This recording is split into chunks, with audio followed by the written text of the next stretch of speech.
You've seen Harper Grace as part of season 16 on American Idol. She's got brand new music out this week. Oh, Say Can You See coming to us today, May 19th. Thank you so much for your time today. Thank you so much for having me. I'm excited that Oh Say Can You See is finally out and we're getting a chance to talk about it. We're going to get a chance to talk. Tell me a little about the inspiration of writing it, recording it, and finally being able to share it with your fans. Yes. Oh my goodness. It's been a long journey. My Oh Say Can You See journey started at the age of 11. I'm 21 now. It's been 10 years.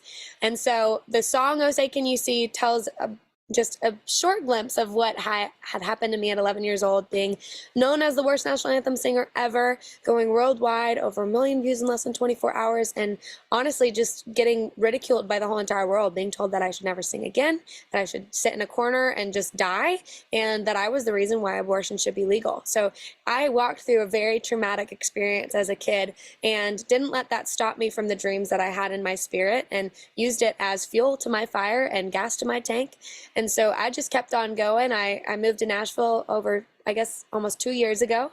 I signed my record deal. I've been writing music. I've written over 480 songs in the last 3 years of my life. And I've just been headstrong into knowing what I wanted to do for my career. And that was to be able to tell stories, and just knowing that the Lord has allowed me to have different chapters in my life to put to music creatively, and just enjoyed every single moment of that.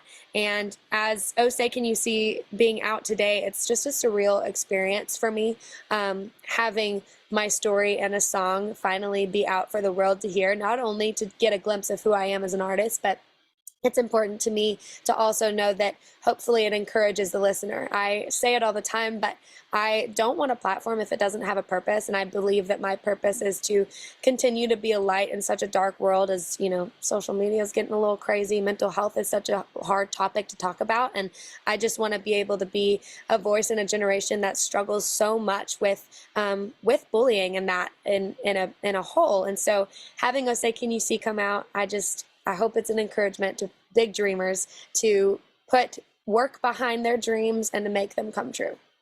I am so proud of you. I mean, this makes me so happy that, something that could have been so traumatic for an 11-year-old, that's a whole nother conversation. Somebody's so young, but at any age, someone in sports, someone in school, someone at their job that told them that they're not good at something or that they can't do something, and it can cause them to go into hiding. Talk to me a little bit about maybe some of the messages you've gotten as far as an inspiration from maybe some fans who have like, you know what, you encouraged me to pursue my career or my passion, and now I'm XYZ. Yes. Oh my goodness. One of my favorite stories to tell is actually from when I was 11 years old. A sweet guy named Kyle Foy.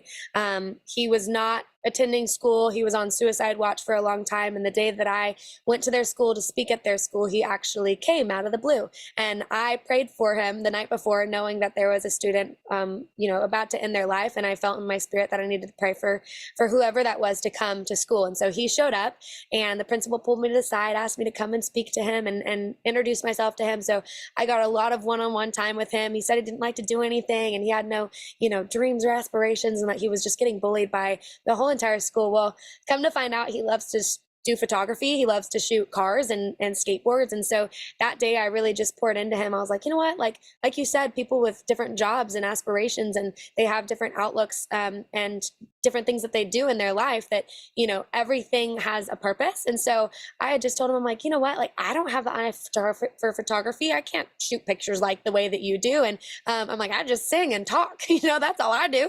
And so everybody else has such different dreams and different things that the Lord's blessed them with as their gifts, and that they get to do for their life. So I encouraged him. And about a year later, I stayed in contact with him, gave him my cell phone number. A year later, he tells me that he got a sponsorship from a skating company to have his photos in the skating company, and then proceeded to tell me that the only reason he came to school that day was because he wrote a suicide letter. He was going to go home and kill himself, and that he wanted one person to be interested in what he liked to do. And he said that I was the one person that I saved his life.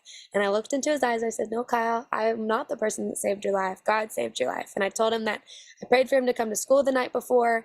And since then, it's been a handful of years, many years later, we are still in contact. I get to talk to him, when it's our birthdays, we talk. And he went to college for, I think, mechanic school. And he also still takes photos on the side. And so he is just thriving. And I'm so, so proud of him.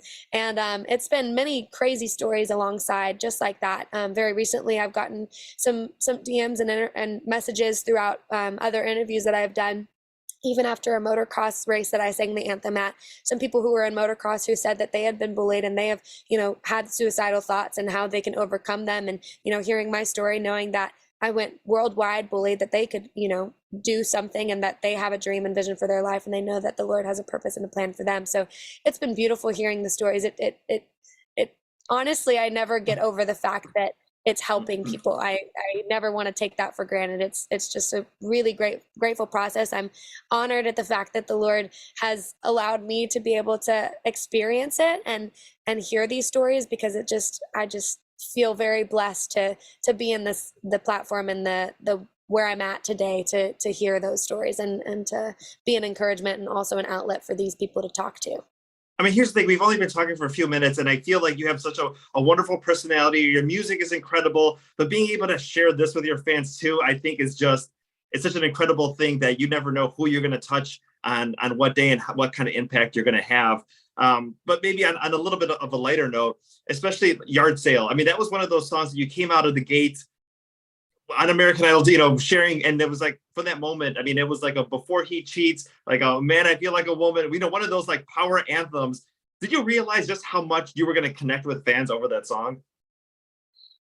I did not realize how big it was going to go at the anthem or the idol time of my life.